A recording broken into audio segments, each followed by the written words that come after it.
কর্মশালা আজকে আমাদের,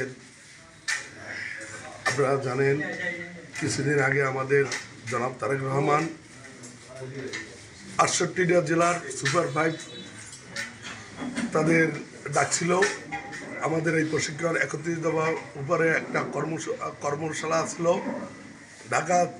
ঢাকায় বসে আমাদের সুপার 5 নিয়েছিল।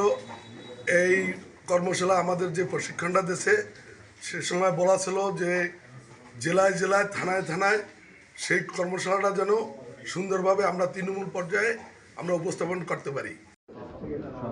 সুনির্দিষ্টভাবে 8টি পরিকল্পনা তিনি আমাদের মাঝে দিয়েছেন, যা জনগণের জন্য আগামী বাংলাদেশ বিনির্মাণ, বাংলাদেশের স্বনির্ভর বাংলাদেশ গঠনের জন্য সেই 8টি বিষয় যাতে আমরা আমাদের যুব সমাজকে সম্পৃক্ত করে আমাদের যুব দলের যারা নেতাকর্মী আছে তাদেরকে এই বিষয় প্রশিক্ষণ দিয়ে এবং তাদের যাতে আরও দক্ষতা বৃদ্ধি হয় এবং তারা যাতে জনগণকে বোঝাতে পারে যে যেহেতু আগামী ত্রয়োদশ জাতীয় নির্বাচন, সেই নির্বাচনে আমরা বিএনপি যদি ক্ষমতায় যাই সেই ক্ষেত্রে আমরা কি কাজ করব, এই উদ্দেশ্য নিয়েই আমাদের আজকের এই প্রশিক্ষণ কার্যক্রম।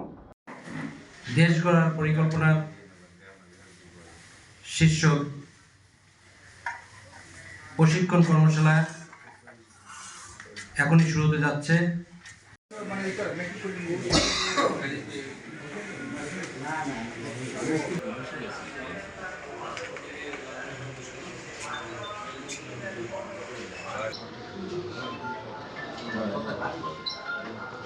ইলেকশন